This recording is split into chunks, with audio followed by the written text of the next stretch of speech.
dar boa tarde também ao Marcos Lacerda, mas para falar de uma manhã trágica para moradores do Jacarezinho, uma área densamente povoada na zona norte do Rio de Janeiro, não só para os moradores, mas também a família do policial civil e as duas pessoas que estavam no metrô e que foram baleadas. Lacerda, foram 25 mortos ao todo, Seja bem-vindo. Boa tarde para você. Boa tarde para você também, Pablo, Andressa Guaraná, todos do Band News TV. 25 pessoas mortas nessa operação que aconteceu hoje pela manhã. Ainda está acontecendo na comunidade do Jacarezinho, um policial civil muito querido na corporação e até fonte de diversos jornalistas. Então, era um policial civil influente que ajudava nas informações, na rotina do dia a dia da corporação. E, de acordo com a Polícia Civil, outras 24 pessoas suspeitas acabaram sendo mortas nessa operação que começou pela manhã da Delegacia de Proteção à Criança e ao Adolescente, a DPCA. Eles estavam investigando uma escola, digamos assim, do tráfico de drogas para que menores fossem treinados para proteger a comunidade quando acontecesse uma operação, colocando menores de criança na linha de frente, trocando tiros com os policiais e os bandidos ficando protegidos. Era aí crianças de 12 a 13 anos, já adolescentes. Quando a Polícia Civil entrou na comunidade com esse intenso tiroteio, estilhaços acabaram atingindo uma composição do metrô, que é uma coisa até típica aqui no Rio de Janeiro, o metrô ser alvo de disparos. A gente já teve muito dos trens da Supervia, que cortam diversas comunidades da capital fluminense, da Baixada também, mas o metrô ele tem um trecho na superfície, parte da linha 2 do metrô, principalmente nessa área da zona norte da cidade, mas a maioria subterrânea. Então foi uma situação atípica, 2 pessoas atingidas, feridas, não por balas, sim por estilhaços do vidro da composição que foi atingido aí sim por disparos. A operação ainda em curso, uma grande quantidade de munições foram recuperadas, inclusive uma munição para derrubar a aeronave, uma enorme munição foi localizada, porque a polícia chegou ao paiol lá no Jacarezinho, local onde é guardado todo o armamento. E aí houve essa troca de tiros e a polícia diz que esses 24, olha o tamanho da munição que foi encontrada em antiaérea, recuperada pela Polícia Civil. Então, por isso, essa grande quantidade de munição encontrada e essa grande quantidade de suspeitos mortos, porque seria ali seriam os seguranças desse paiol que fica na comunidade. As investigações em função dessa operação é de que os alvos ainda, além de fazer esse treinamento para crianças, eles praticavam crimes de tráfico de drogas, roubo de cargas, pedestres, homicídios e até sequestros de trens. A gente fala aqui já há muito tempo dos trens da Supervia que são sequestrados para fuga de bandidos. Então essa quadrilha que estava sendo investigada, 24 pessoas foram alvo dessa operação, sequestravam trens também e ainda faziam expulsão de moradores de residências e até cobrança de taxas, sumiço de corpos, uma atitude mais ligada à milícia. Durante essa operação, pelo menos 10 pessoas foram presas pela Polícia Civil. Lacerda, a gente estava tentando até recuperar com o Fernando Davi mais cedo o número de mortos em uma operação do Rio de Janeiro. E qual foi a última vez que teve um número tão alto assim? O Fernando não conseguia lembrar e a gente foi tentar buscar aqui. Tem muito tempo que não tem um número de mortos tão alto assim numa operação. Mas lembrando que o Supremo Tribunal Federal havia proibido as operações policiais em favelas do Rio de Janeiro no início da pandemia. E nem assim as operações deixaram de existir. O motivo dessa ação, segundo a polícia, foi qual?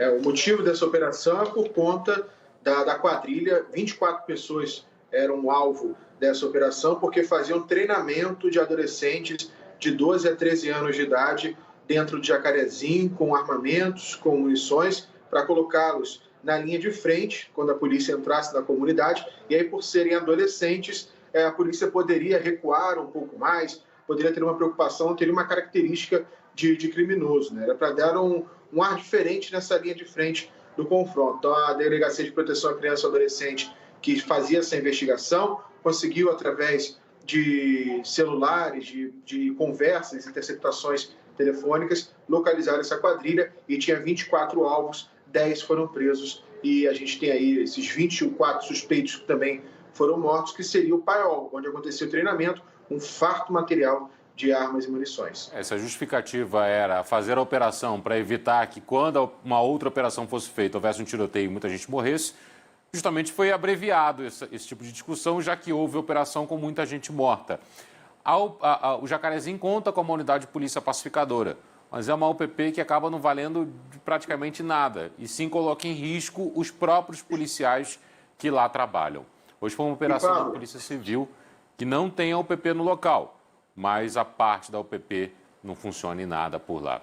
Diga, Lacerda. E outra coisa, a cidade da polícia, né, que é a área onde tem os estudos de policiais, uma academia de polícia e as delegacias especializadas, ela fica exatamente em frente à entrada do Jacarezinho. Às vezes tem cobertura jornalística em que os policiais estão recebendo material na cidade da polícia, de uma outra operação, em qualquer outra comunidade. A imprensa está lá presente para fazer a entrevista coletiva, fazer a cobertura, e começa um tiroteio do outro lado do muro, no Jacarezinho, uma operação da Polícia Militar. Então, é uma área que tem uma unidade de polícia pacificadora, como você falou, não funciona de nada, e tem também o centro da Polícia Civil, né? Todas as especializadas ficam ali na cidade da polícia, é um espaço amplo, enorme, e que não traz segurança para a comunidade.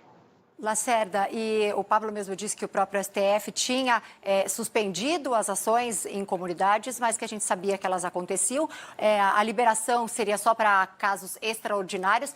Aparentemente, se é uma grande operação de uma investigação que estava sendo conduzida há bastante tempo, poderia ter sido avisado o Ministério Público, como manda aí o procedimento. A gente sabe se já foi avisado, se teria sido avisado o Ministério Público para que fosse feito um apoio, né, fosse para que não acontecesse exatamente esse grande número de mortos, já que a gente fala de uma grande operação, de um grande número de policiais e de um grande número de criminosos que eles sabiam que ia enfrentar, sabiam o tamanho do armamento, o poder do armamento. A gente sabe se o procedimento foi feito corretamente ou se é mais uma das operações clandestinas em comunidades.